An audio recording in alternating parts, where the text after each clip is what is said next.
Cierre sus ojos. Déjeme orar un momento. Quiero que con sus ojos cerrados, usted, ah, usted hizo un espacio para venir aquí.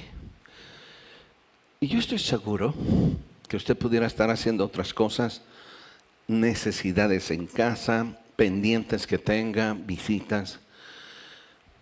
Pero yo quiero pedirle que este momentito permita que Dios hable a su vida. El Dios de la Biblia es un Dios que no solo transforma, sino también quiere enseñarnos a vivir una vida de dependencia de Él, a confiar en Él, a pesar de las circunstancias que nosotros enfrentamos. Así que quiero rogarle que abra su corazón. Y te pedimos, Señor Jesús, que hoy, en esta mañana, tomes la vida de cada uno de los que estamos aquí. Hables a nuestro corazón y permite que tu palabra no solo nos instruya, sino también que hoy en esta mañana sea tu Espíritu Santo derramándose sobre cada familia, sobre cada hombre, mujer, joven que está aquí y hablando a nuestro corazón, porque te necesitamos y necesitamos tu guianza, tu protección hoy en este día, Señor Jesús. Amén y amén. Todos nosotros, en algún momento de nuestra vida, o casi es cotidiano, enfrentamos momentos de inquietud. Muchas veces esos momentos de inquietud que enfrentamos, a veces sabe reconocer por qué está pasando esa situación. Por alguna situación, de un problema, de alguna noticia o de algo que ha pasado y que de repente nos mueve un poquito nuestra barca, nos mueve la aparente estabilidad que hemos tenido. Pero hay ocasiones en que esa inquietud tiene que ver por decisiones que hemos tomado y que de repente se nos salen de control. Situaciones que creíamos que iban a salir bien, pero se salieron de control. Y también pensamientos que en un momento dado quizá ni siquiera sabemos por qué los estamos teniendo. Pensamientos que nos inquietan, pensamientos que nos están dando vueltas en la cabeza y que no sabemos por qué. Y que por más a veces que nos esforcemos, pues no encontramos en teoría una razón del por qué estamos viviendo así. Y hay otros que sí, que finalmente tenemos que reconocer que tienen que ver con las decisiones que tomamos, que tiene que ver con lo que usted y yo hemos hecho y que finalmente son decisiones que tomamos mal y tenemos que tener el valor de reconocerla. Pero vuelvo a repetir, hay otras cosas que están alrededor y que no sabemos por qué están sucediendo. Sin embargo, son inquietudes que tenemos y esa inquietud nos lleva a tener o a vivir en un estado de aflicción. Acompáñeme de favor al Evangelio de Juan, al capítulo 16, por favor. Juan, capítulo 16.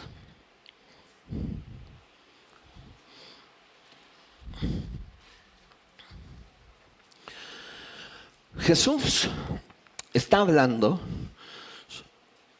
Y como hemos estado estudiando, un tiempo de intimidad. Pero en ese tiempo de intimidad, ahora Jesús, después en algún momento atrás vimos que Él vio a sus discípulos con un corazón turbado, con una vida inquieta. Y Él otra vez vuelve a abordar esta aflicción, pero ya no de momento, sino situaciones que iban a pasar más adelante. Así que vea conmigo Juan capítulo 16, versículo 32. Y dice en el versículo 32, Jesús está hablando a sus discípulos y les dice: he aquí la hora viene y ha venido ya en que serán esparcidos cada uno de ustedes por su lado. Persecución. Y luego dice: y me dejarán solo. Pero por favor, quiero que vea que esa situación, de esa expresión de me dejarán solo, Jesús no lo dice a manera de reproche. Jesús sabe que ellos iban a ser esparcidos y que Jesús finalmente se iba a encontrar solo en una situación difícil. Pero que en esa situación de soledad, Él sabía que iba a estar alguien a su lado. Dice el versículo, y me dejaréis solo, mas no estoy solo porque el Padre está conmigo. En los tiempos más difíciles que usted y yo pasamos, si bien hay momentos en que quisiéramos estar solos, qué bueno es saber que alguien, aunque no nos diga nada, aunque no nos dé consejos, aunque en un momento dado no esté allí tratando de soplar y de así, no, pero que está a nuestro lado. Y eso es muy importante. Jesús dice, no estoy solo porque el Padre está conmigo. Y Él no está hablando en un momento dado de decir, el Padre está conmigo y me va a decir esto, el otro. No, solo me conformo con que Él esté conmigo. Muchos de nosotros cuando pasamos por tiempos de aflicción, tendremos que caminar y tomar nuestras decisiones aparentemente solos, pero tenemos que recordar que en esa soledad que usted está caminando, Dios está con nosotros. Aunque ande en valle de sombra de muerte, no temeré mal alguno, porque tú estarás conmigo. Y Jesús dice, me dejarán solo, pero quiero decirles que no estoy solo porque el Padre está conmigo. Y ahora les dice a ellos, a sus discípulos que iban a ser esparcidos, versículo 33. Estas cosas les he hablado para que en mí tengáis paz. ¿Cuál es la razón de la palabra de Dios? ¿Cuál es la razón por la que Jesús hablaba a sus discípulos? No solo para endulzar su corazón, no eran en muchas ocasiones palabras bonitas.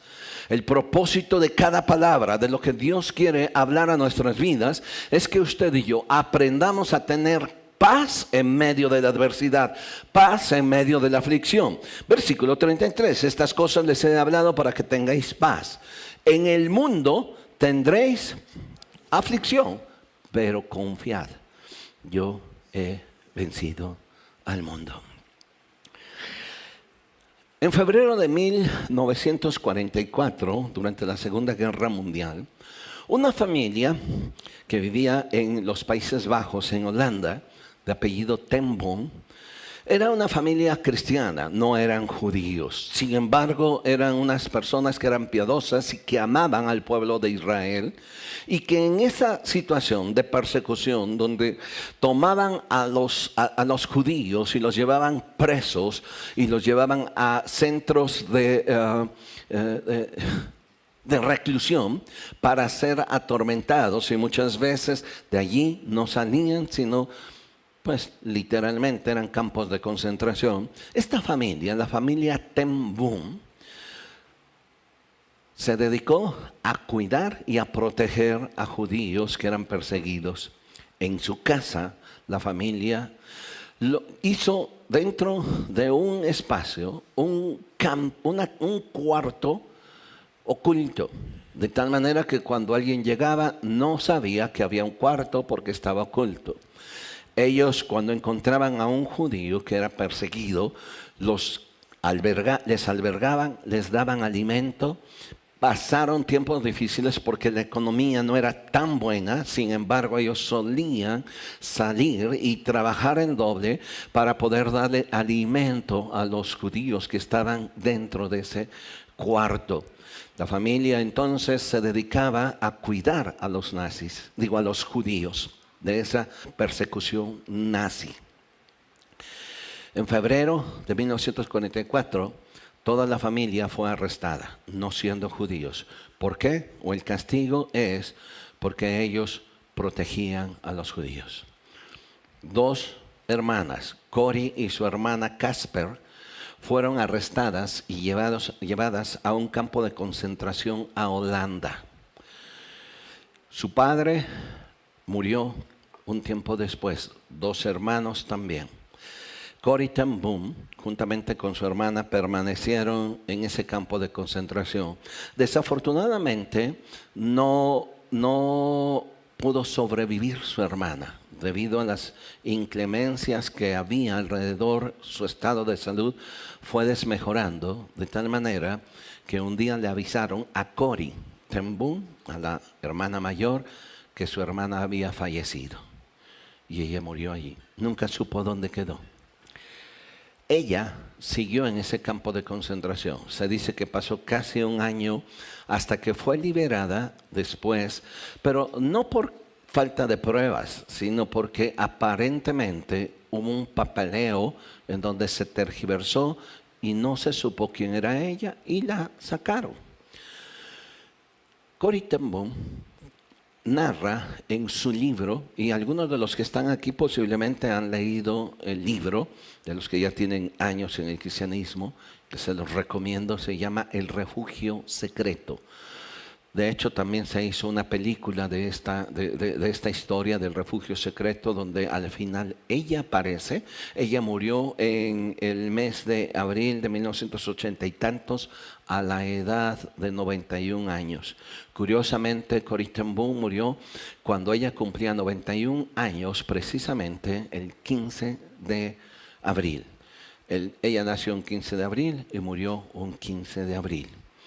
Pero cuando ella relata su historia, dice que en una ocasión ella estaba pasando por una situación de crisis, una situación emocional sumamente difícil, viendo la situación que estaba alrededor, viendo que su hermana había muerto y que posiblemente ella seguía. Ella cayó en una situación de angustia y de soledad y de aflicción.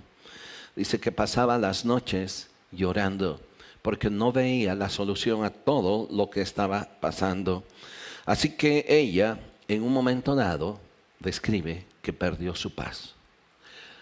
Y una noche, estando en la más completa oscuridad emocional y espiritual, ella, pensando en la madrugada cómo estaba, hizo algo que cambió todo.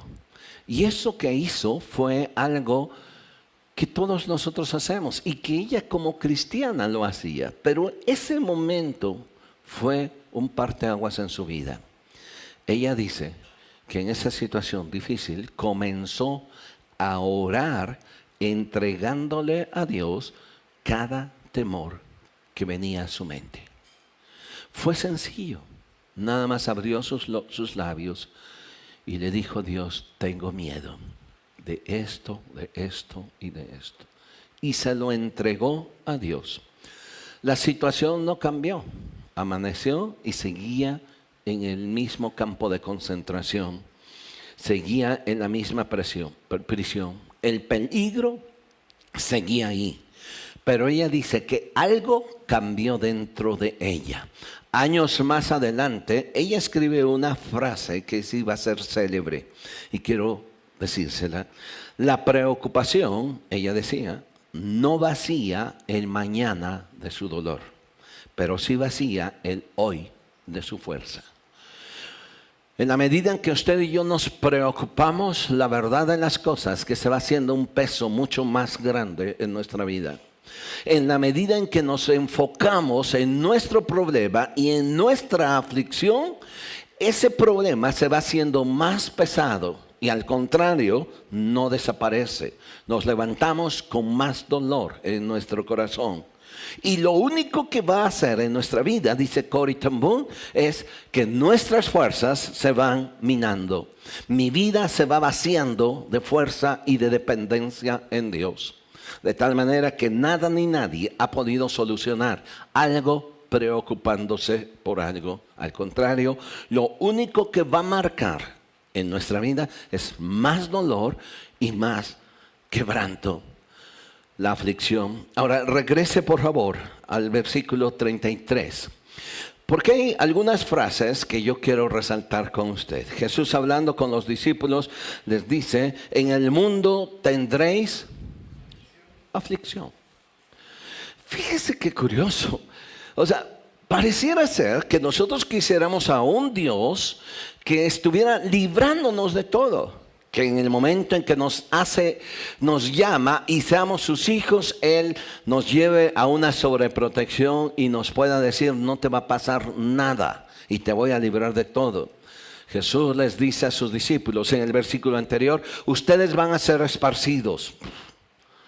¿Quién dejaría o quién seguiría a alguien que les está advirtiendo que ustedes íbamos a sufrir persecución? ¿quién seguiría a Jesús o a un hombre que en vez de quitar nuestra aflicción nos estaría advirtiendo y nos estaría diciendo, tú vas a vivir en aflicción? Porque el mundo es así. Si hay algo que de repente escucho de muchos jóvenes cuando pasan por tiempos difíciles, es que no es justo esto. Déjame aclararte, la vida no es justa. Lo que vivimos en un mundo contaminado y contagiado por el pecado. De tal manera que vivimos en derredor de mucha injusticia. Y esa injusticia te puede crear aflicción. Y si no sabemos entender que a pesar de eso, Dios sigue siendo Dios. Y Él está en control de todas las cosas que me pasen a mí me van a ocasionar muchos más problemas. En el mundo tendrás aflicción. Ahora, si usted me permite, por favor, lo siguiente. Si usted me dice, o los que están aquí, si usted me pregunta, pero bueno, todos pasamos por aflicción, pero son pasajeras. En algunos sí. Pero muchas veces tenemos que poner mucha atención en esa aflicción. Y no podemos minimizarla. No puedes minimizar la aflicción que está pasando alguien de tu familia. No puedes decir es que de por sí a él así es o ella así es, pero se le va a pasar. La aflicción puede ser peligrosa si no ponemos atención en ella. Y puede ser peligrosa para nuestra alma, en primer lugar, además de que puede ocasionarnos muchos problemas emocionales y de salud. Mire, permítame, de favor, vaya conmigo a Mateo capítulo 13. Y quiero que usted vea en este relato en el que Jesús está hablando sobre lo que conocemos, Mateo capítulo 13. En este relato en el que Jesús está hablando sobre la parábola del sembrador y que está explicando cada una de las tierras en las que fue sembrada la palabra, hay una frase muy interesante que nos tiene que hacer pensar, que la aflicción puede ser peligrosa si usted no pone atención en ella. O sea, no puede minimizarla, no puede decir, pues sí, se me va a pasar. No, tal vez no se le pase. Y tal vez pudo olvidarse y hacer otras cosas, pero su aflicción le va a cobrar la factura. Cuando Jesús relata acerca de la parábola del sembrador, dice en el versículo 36, para que pongamos en contexto, Mateo 12, 36. Entonces, despedido de la gente, entró Jesús en la casa y acercándose a él, sus discípulos le dijeron, explícanos esta parábola de la cizaña del campo. Respondiendo Jesús, el que siembra la buena semilla es el Hijo del Hombre. El campo es el mundo. La buena semilla son los hijos del reino. La cizaña son los hijos del malo. El enemigo que la sembró es el diablo. Y la siega es el fin del siglo. Y los segadores son los ángeles. Y está poniendo cada una de lo que él había acabado de explicar. Y luego vea, por favor, lo que dice en el siguiente versículo 39. El enemigo que la sembró es el diablo, y la siega es el fin del siglo, y los segadores son los ángeles. De manera que me salté, perdón. 13:21. Estoy leyendo otra parábola, la del trigo y la cizaña. 18. Oíd pues vosotros la parábola del sembrador. Cuando alguno oye la palabra del reino y no la entiende, viene el malo y la arrebata lo que fue sembrado en su corazón. Este es el que fue sembrado junto al camino. Versículo 20. El que fue sembrado en pedregales, este es el que oye la palabra y al momento la recibe con gozo. Párese tantito un poquito allí, por favor. Recibir la palabra puede cambiar nuestra vida. Y Jesús está diciendo, bueno, la segunda tierra es aquel que la palabra llegó a su corazón y la recibió con gozo. ¿Por qué? Porque era lo que necesitaba. Fue la palabra, el evangelio, buenas noticias para su vida. Y cuando escuchamos una buena noticia, la recibimos con gozo. Y hasta allí las cosas están bien. Pareciera ser que al recibir la palabra y recibirla con gozo, pues es suficiente. No, la vida no termina ahí. Nuestra vida cristiana es más, ahí es donde empieza.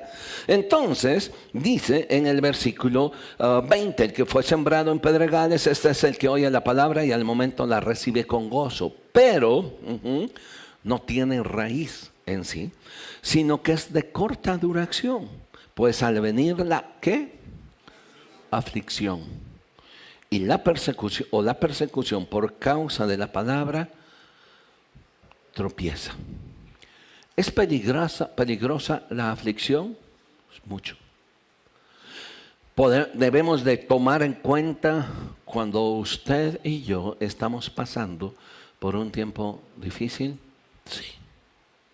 Minimizarlo no nos va a ayudar en nada. Decir que nos va a pasar tampoco no nos va a ayudar en nada. Si bien es cierto que aquí falta que la raíz crezca, que se profundice para que al venir las aflicciones podamos enfrentar las situaciones difíciles, hay momentos en que quizá nuestras raíces no son tan profundas y que cualquier aflicción que quizá para otros sea mínima, para mí es mucho. Es terrible cuando escuchamos a alguien decir es que te estás ahogando en un vaso de agua, pero lo compara con su propia vida. Aquel que se está ahogando en un vaso de agua, para él es muy difícil. Quizá para mí no, porque yo he pasado otras cosas más difíciles. Pero minimizar o ironizar que esa persona... A mí me han pasado cosas más difíciles, es lo más terrible. Así que es necesario poner atención en esos detalles, en eso que nosotros entendemos o conocemos por aflicción. Ahora, déjeme por favor comentar algunos detalles sobre esto. La palabra aflicción, tanto que usa Jesús en Mateo, cuando Él dice que sus discípulos iban a pasar por un tiempo de aflicción, dice que la palabra que Él usa es la palabra tlipsis, está en griego. Y la palabra significa apretar. ¿Se ha sentido así? Ahora, emocionalmente, ¿se ha sentido apretado? Y no me estoy refiriendo a que pues, estoy apretado de lana, no, emocionalmente. En el que usted se siente apretado, oprimido, también se puede traducir como comprimir, en donde no podemos salir adelante. Interesante que la palabra no solo significa estar apretado de problemas, porque muchas veces usted y yo sí podemos reconocer los problemas, ¿me explico? O sea, sí sabe que está así por esto, por sus finanzas, porque su hijo, su hija, su esposo, su esposa, su mamá, no sé, y lo podemos reconocer, porque sabemos los problemas que estamos teniendo. Pero hay veces que no tiene que ver con problemas, que tiene que ver con un asunto interno, que precisamente eso es lo que describe esta aflicción. No necesariamente tenga que ver con lo que está pasando y estoy viendo, sino por un asunto interno que está pasando en mi vida. Así que no solamente es problemas, sino una presión intensa de angustia. ¿Se está identificando con lo que le estoy diciendo? Presión interna. Pasar las noches en donde está dando vueltas. Y una y otra. Una angustia interna. Situaciones que nos aprietan. Eso es aflicción. Situaciones que identificamos. Pero lo peor de todo es que muchas veces no identificamos esas situaciones. No las sabemos por qué. Solo lo único que está aquí en su mente es hecho un queso Oaxaca, así, hecho bolas. Situaciones que aprietan, también se puede traducir, situaciones que aprietan el alma. Usted sabe lo que es angustia y muchas veces se refleja con esa, me duele, no puedo respirar. Una carga emocional también implica. Una carga en la que yo no controlo mis emociones. Le preguntan qué pasa y usted dice no sé. O si dice estoy bien. Pero la verdad de las cosas, emocionalmente está cargado. Y que eso es lo que muchas veces decimos. Es que me siento muy cargado emocionalmente. ¿Pero de qué? No sé. Pero siento como que estoy cargando todo un peso sobre mí. ¿Y sabes por qué? No. ¿Y sabes qué hacer? Lo peor de todo es que a veces tampoco. Porque es una carga. Eso es sentirse presionado. En otras palabras, lo que Jesús les dice a sus discípulos, en el mundo ustedes serán presionados por todos lados. En el mundo tendrán aflicción, por todos lados presionados. Pablo lo describe en una de sus cartas diciéndole, yo he tenido presión y luchas de afuera, de adentro, por los hermanos, los no hermanos, por todo mundo, por dentro y por fuera. En otras palabras, lo que decía Pablo, casi literalmente lo que conocemos nosotros o decimos expresar, ya no siento lo duro, sino lo tupido. Ya tantito estoy solucionando esto cuando viene el otro. Es estar presionado por todos lados. Y Jesús le está diciendo a sus discípulos, ustedes van a ser perseguidos. Pero el problema más grande de la persecución es que ustedes van a sentirse asfixiados, van a sentirse afligidos. En algunas ocasiones, como algunos discípulos que fueron perseguidos y que al ser perseguidos murieron por su fe, ellos se sentían a gusto por haber muerto por Jesús. Pero ¿cuántos de ellos, no nos lo describe la Biblia, en esa persecución, quizás no empezó a dar vueltas en su mente diciendo, ¿por qué? ¿Por qué estoy pasando esto si estoy sirviendo a Dios? ¿Se ha preguntado eso? ¿Por qué está pasando esto en mi vida si le estoy sirviendo? ¿Por qué está pasando esto en mi vida si trato de ser lo mejor en mi vida? Si quiero hacer esto, si asisto, si cumplo con Dios. Pero la pregunta sigue ahí. ¿Por qué? ¿Por qué estoy pasando por esta aflicción? Sea enfermedad, mi salud de repente se fue. Sea economía, que de repente yo todo lo tenía controlado, pum, se viene abajo. Y sea lo que voy a repetir, que es lo que me llama más la atención. Asuntos que no puedo definir. La palabra que Jesús usa aquí para ser afligido, la compensa después de sentirse presionado con una expresión. En el mundo tendréis aflicción, pero confiad que yo he vencido al mundo. Confía. Aprende a confiar. Pablo, muchos años más adelante, él describe este tiempo de aflicción y casi pareciera ser que repite lo mismo que Jesús. Acompáñenme en Filipenses capítulo 4, de favor, versículos 6 y 7, en donde el apóstol Pablo escribe esta carta y que si no entendemos el contexto, pues no se nos haría muy buen consejo. Pero más allá del consejo, Pablo nos enseña de alguien que está literalmente viviendo en un tiempo de aflicción. Y que el consejo que él da en Filipenses capítulo 4, versículos 6 y 7 dice, por nada, otra vez por favor.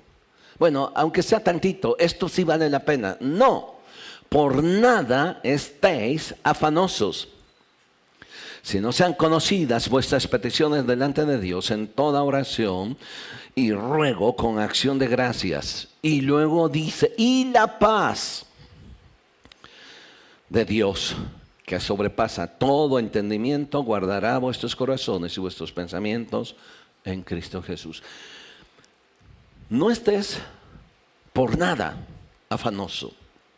No estés por nada en una situación que te aprieta, que te está causando aflicción. Las aflicciones van a seguir allí, pero no permitas que esa aflicción te inunde tu corazón. Y es lo que está diciendo Pablo. Por eso es bien importante entender el contexto. Ahora, cuando Pablo dice, por nada estés afanosos, por nada estés atribulado o se te bajen las pilas, por una razón. Pablo no escribe esta carta en un contexto de tranquilidad. Pablo, cuando escribe esta carta, no está a la orilla de la playa con un coco y con su amanuense diciendo, a ver, escribe esto. Por nada estés afanoso, sino aprenda a disfrutar de la paz de Dios. A ver, respira. Qué sabor. ¿Sabe desde dónde escribe Pablo esta carta? Desde la cárcel. Ahora, las cárceles de aquellos tiempos, vamos, cárcel es cárcel, aunque sea, alguien dijo, jaula de oro. Pero en aquellos tiempos, una cárcel era literal una mazmorra. Eran unos cuevas literales, donde vivía allí el prisionero. Eran en ocasiones tan pequeñas que no podían ni siquiera tener una cama de piedra. Tenían que dormir sentados. Les aventaban solamente una cobija para que se pudieran tapar. Cuando se les ocurría, les aventaban un vaso, una tinaja de agua para que de ahí pudieran comer. Tomar agua. Si pudieran comer solamente una vez al día. Y lo peor de todo. Así que cuando Pablo está... Ahora, es otra cosa. O sea, no había luz. No había donde entrase el aire, no había una ventanita donde dice, estoy disfrutando por lo menos. No, era oscuridad. Al fondo se podían ver también posiblemente luces, pero es muy al fondo. Se podían oír voces. Lo único que escuchaba aquí Pablo era su voz, pero sabía que oía la voz de Dios. Así que cuando él escribe esta carta donde dice, por nada estéis afanosos, sino sean conocidas vuestras peticiones delante de Dios en toda oración y ruego con acción de gracias, y la paz de Dios, que sobrepasa todo entendimiento, guardará vuestros corazones en Cristo Jesús. La palabra afanoso, dice, por nada estéis afanoso, se puede traducir como ansiedad. Se puede traducir también como una preocupación constante. Ahora, hay quienes de repente como que se vuelven profesionales en la preocupación, ¿no? Si no están preocupados, no se sienten bien. Es más, hasta que, oye, ¿no te das cuenta que me siento bien? Y como que tratan de buscar de qué preocuparse. Y Pablo dice que la preocupación o el afán es una ansiedad y es una preocupación constante. ¿La puede definir o no? ¿La puede entender de dónde viene o no? Es algo que es constante. Y cuando Pablo dice, por nada debes de estar afanoso, por nada debes vivir en una preocupación constante, no está diciendo ignora la realidad. No está diciendo ignórala. O sea, esto no está pasando. Cierra los ojos e imagínate que estás en otro lugar. No, lo que está diciendo Pablo es no vivas dominado por eso. Que no te domine tu preocupación. Muchos solemos sustituir cosas y en ocasiones algunos puede funcionar. Y el sustituir cosas es esto por esto. Pero cuando lo quitas te das cuenta que el problema sigue allí. Sustituyes cosas con el consejo, mira, no dejes que esté tu mente ociosa, haz cosas, haz. Y se vuelven personas activistas, se vuelven personas como Marta, haciendo cosas de aquí para allá. Pero mientras están haciendo cosas, las cosas están bien, su preocupación no está aquí. Pero en el momento que se sientan, otra vez, empiezan a bombardear los pensamientos de preocupación. Otra vez, mis pensamientos me empiezan a dominar. Otra vez, siento que mi corazón está esclavizado y me está gobernando mi esclavitud de ansiedad, que me está gobernando también mi aflicción. Ahora bien, si usted ve, quiero que vayamos a un pensamiento, a una parte muy importante. Vean lo que dice oración y ruego con acción de gracias. ¿Qué tenemos que hacer? La primera cosa es el consejo de Jesús. En el mundo tendréis aflicción. ¿Pero qué? pero confiad, yo he vencido al mundo. Mateo, estamos en Juan 16:33. Confiad, yo he vencido al mundo. Ahora, permítame rápido aclararle lo que es confiar. Porque confiar es más que una sensación. Confiar es más que decir, yo tengo fe que las cosas van a salir bien. No, la palabra confiar tiene que ver con una acción que yo tomo. Y de hecho, la misma palabra que dijo, confiad, yo he vencido al mundo, cuando Él les dice, confíen, lo que les está diciendo literalmente, tomen ánimo. La palabra es muy interesante y por lo menos se menciona en varias partes de las Escrituras. La primera es en Mateo, capítulo 9, versículo 22. Por favor, quiero que vaya a este pasaje. Jesús va rumbo a casa de un hombre llamado Jairo. Su hija está enferma. Y mientras él va, dice que hay una mujer que tenía un padecimiento que en aquellos tiempos, como el de hoy también, era un padecimiento que era un azote literal. Dice que esta mujer tenía una enfermedad de 12 años. Su enfermedad era una enfermedad para aquellos tiempos y para hoy vergonzosa. Dice que sufría de flujo de sangre. En aquellos tiempos, una mujer que padecía esto, no solo era un azote en su cuerpo, sino también en sus emociones. Porque era catalogada esa mujer como inmunda. De manera que si ella vivía por 12 años, quiero que piense, el ser catalogada como inmundo tenía que estar aislada. No podía acercarse ni su esposo, ni sus hijos, ni nadie más. Porque en el momento en que se acercaran a esa mujer y la tocaran, en ese momento quien se acercaba también quedaba inmundo y tenía que pasar por un proceso de purificación. Ahora, por favor, las damas que están aquí, ¿se da cuenta el azote que tenía esta mujer? 12 años así, sin acercarse con su esposo, sin tener el cariño de sus hijos, solamente de lejos, sin ser acariciada, sin ser abrazada. Así que esa situación de aflicción se hace más grande cuando lo físico empieza a entrar a mi interior y se va haciendo mucho más terrible. De tal manera que dice que esta mujer, cuando oyó que Jesús pasaba, ella dijo para sí, voy a ir y voy a tocar el borde de su manto y voy a ser sana. Podemos entender por qué ella fue detrás y no se enfrentó con él. La razón de ir detrás era porque si la descubrían finalmente, podían rechazarle. Y aún algunos le podían apedrear, porque se había atrevido a pasar los límites que le eran permitidos. No puede salir, mucho menos tocar a alguien.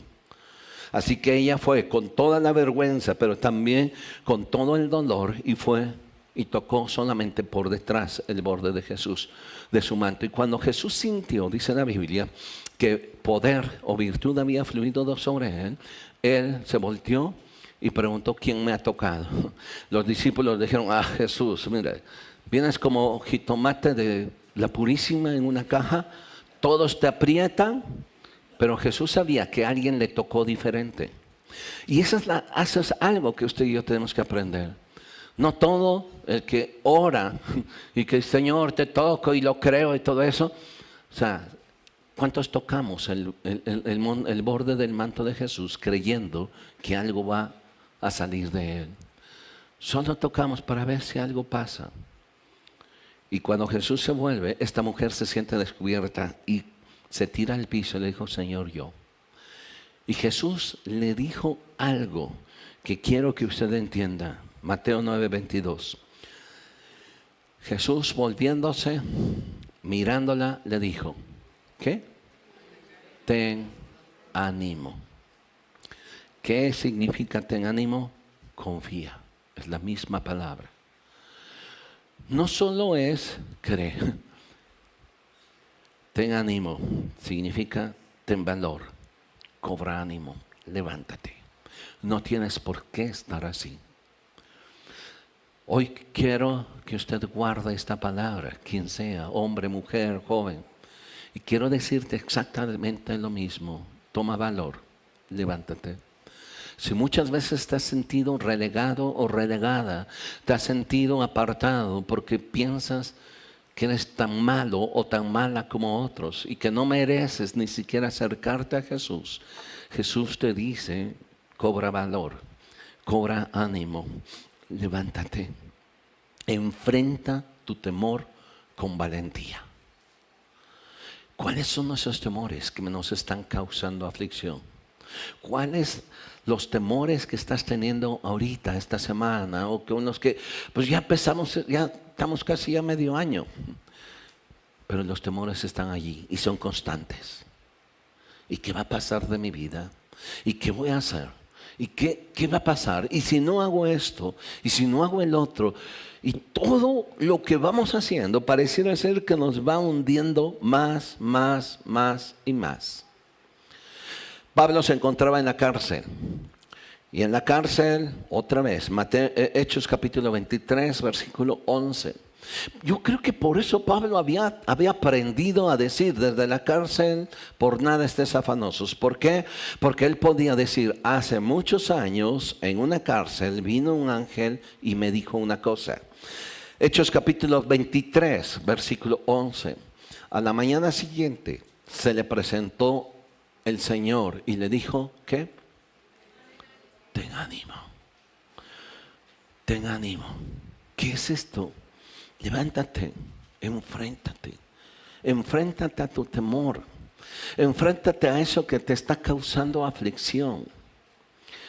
No te sigas martirizando, no te sigas autocompadeciendo, no te va a llevar a ningún lado.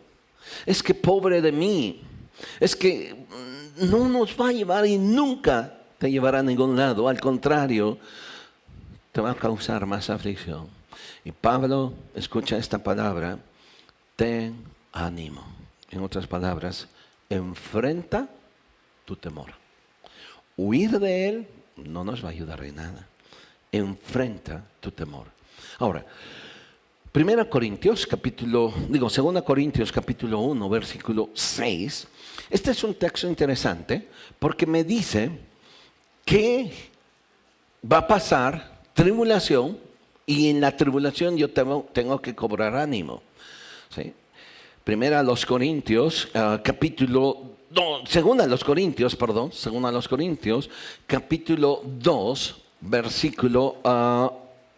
capítulo 1, versículo 11, por favor. Pablo, hablando a la iglesia de Corinto, él habla de algo que no nos gusta, tribulación. Dice,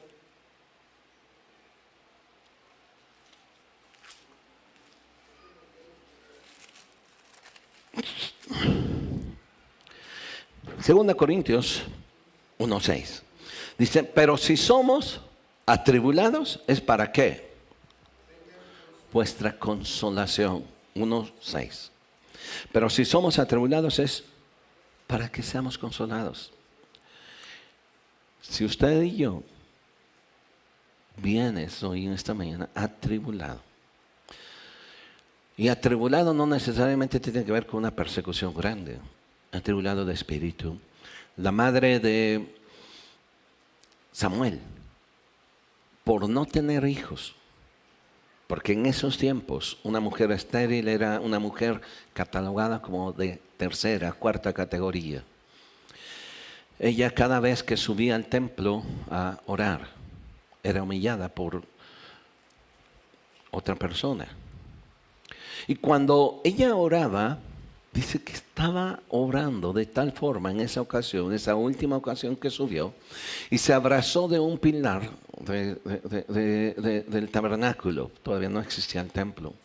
Y estaba orando y le vio el sacerdote y le dijo, mujer, que se te baje la borrachera, por así literal. Él creyó que estaba tomada. Y entonces dijo que se te baje. Y ella dijo, no, Señor, yo no he tomado copa. Lo que pasa es que soy una mujer atribulada de espíritu. Y le dice, ¿por qué? Porque no tengo hijos. Porque no tengo esto. Porque en la sociedad en la que ella vivía era una sociedad que le señalaba por no ser madre. Es más, en algunas ocasiones hasta pensaban que una mujer estéril no podía tener hijos por ciertos pecados. Así que imagínense, ella se sentía así, soy pecadora. Y cuando ella sube a orar, ella le dice, no estoy ebria, estoy atribulada de espíritu. O sea, mi espíritu no me deja en paz. Mi espíritu no me deja en paz. Así que, ¿qué es lo que dice Pablo? Si somos atribulados es para que seas consolado y salvación. Y si somos consolados es para nuestra consolación y salvación, la cual se opera en el sufrir las mismas aflicciones que nosotros también padecemos. La aflicción la padecemos para ser consolados. Dios quiere tomar nuestra vida. Y finalmente nada más quiero cerrar con esta expresión. Regrese conmigo a Filipenses 4:6. Dice, por nada estéis afanosos, sino sean conocidas vuestras peticiones delante de Dios. Y luego dice, en toda oración y ruego con acción de gracias. 3 cosas que quiero que se le queden aquí. Y que quizá pareciera ser un proceso. ¿Cómo puedo salir de mi tribulación? ¿Cómo puedo salir de mi aflicción? 1, ora. 2, no solo que tu oración sea normal, que tu oración sea un ruego, que tu oración sea una súplica intensa, que tu oración esté cargada de una dependencia y aún una urgencia de expresarle a Dios mi temor y mi angustia. Podemos nosotros pasar más noches y más días afligidos. O podemos nosotros intensificar nuestra súplica a Dios y decirle, te grito, te necesito. El Salmo 130, versículo 1 y 2 dice, de lo profundo, oh Jehová, o sea, de lo profundo, de mi corazón, de lo más profundo, oh Jehová, a ti clamo. Señor, oye mi voz. Estén atentos tus oídos a la voz de mi súplica. Ustedes lo tienen aquí, ¿lo podemos leer juntos? ¿Sí? ¿Podemos leerlo? De lo profundo, oh Jehová, a ti clamo. Oye mi voz, estén atentos tus oídos a la voz de mi súplica. Ora a Dios, intensifica, ruega, clama. Dios no se va a enojar por mi aflicción. Yo ruego. A Bartimeo le dijeron cállate, no molestes al maestro, y cuando le dijeron cállate gritó más. Señor, Hijo de David, ten misericordia de nosotros. Y la tercera cosa que Pablo dice aquí, acción de gracias. Dale gracias a Dios, porque Dios escuchará y Dios nos levantará. Y es probable que amanezcamos y las cosas sigan igual, pero lo que sí va a cambiar es mi corazón. Lo que sí va a cambiar, quizá las cosas alrededor sigan igual o peor, pero sí puedo mantener mi paz. Y por eso Pablo termina diciendo que esa paz que sobrepasa todo entendimiento va a guardar 2 cosas, mi corazón y mi mente. Mi corazón en entrar en una rebelión y un pleito contra Dios. Y mi mente que me va a enseñar a depender de Dios. Isaías 26, versículo 3 dice, tú guardarás en completa paz a aquel cuyo pensamiento en ti persevera. No haga cosas para olvidarse de eso. Mejor venga, ore, intensifique su oración y dele gracias. Y dígale gracias, Dios, porque yo sé que tú me oyes y me has oído. Y que no importa si yo me levanto y sigo viendo el mismo panorama. Lo que quiero es que en mi corazón yo tenga paz. no acumule cargas, entréguelas a Jesús. Ora con gratitud, dale gracias antes de ver la respuesta. Póngase en pie conmigo, de favor. Y les decía hace rato, no tiene que ver con un sentir o con que Dios me dijo. Personalmente hay veces que me siento un poco así, afligido. Y en algunas ocasiones he descubierto que cuando hay algo así en mi corazón es porque en cierto sector de la iglesia, de huerto de ustedes, están pasando también por un tiempo de aflicción. Y no porque alguien me haya pedido oración y que porque me enteré de fulano, sutano, sino he aprendido que en esos momentos en donde de repente me siento tan inquieto que yo no sé por qué, muchas veces no tiene que ver conmigo y tiene que ver con ustedes. ¿Me permite orar? Cierre sus ojos, de favor. Quiero que cierre un momento sus ojos y quiero que me permita orar. La aflicción que tú estás pasando posiblemente sea pasajera, pero no tienes por qué seguirla cargando. Quiero pedirte que hoy, en este día, le entregues tus temores a Jesús. Le entregues ese miedo que tienes. Tu salud se está deteriorando. Ese miedo que tienes en el que ves que posiblemente los años te estén pasando la factura. Ese miedo que tienes en el que pareciera ser que algunos negocios o tratos que has tenido se están cerrando. Y estás pensando que qué vas a hacer para cubrir toda la lista de cuentas que tienes. Y te está causando aflicción. Pero también hay cosas que hoy algunos están pasando. Yo no sé por qué, ni tampoco tú sabes por qué. Pero hoy necesitas entregarle a Jesús tus temores, por favor. No tienes que cargar con ellos. Quiero pedirte que se los entregues a Jesús y le digas: Señor, tú dijiste que mi carga debe ser ligera y fácil. Y la carga que yo estoy teniendo no es ligera, no ha sido fácil. Por lo tanto, quiero entregártela a ti.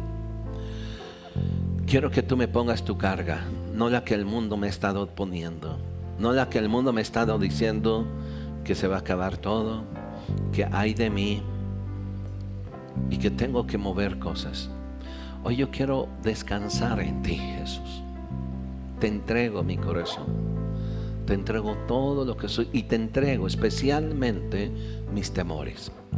Ahora yo quiero pedirles que allí en su lugar, así de manera sencilla, si sabes cuál es tu temor que te ha estado afectando y trayendo aflicción, quiero pedirte que seas sincero o sincera y le digas a Jesús: te entrego esto.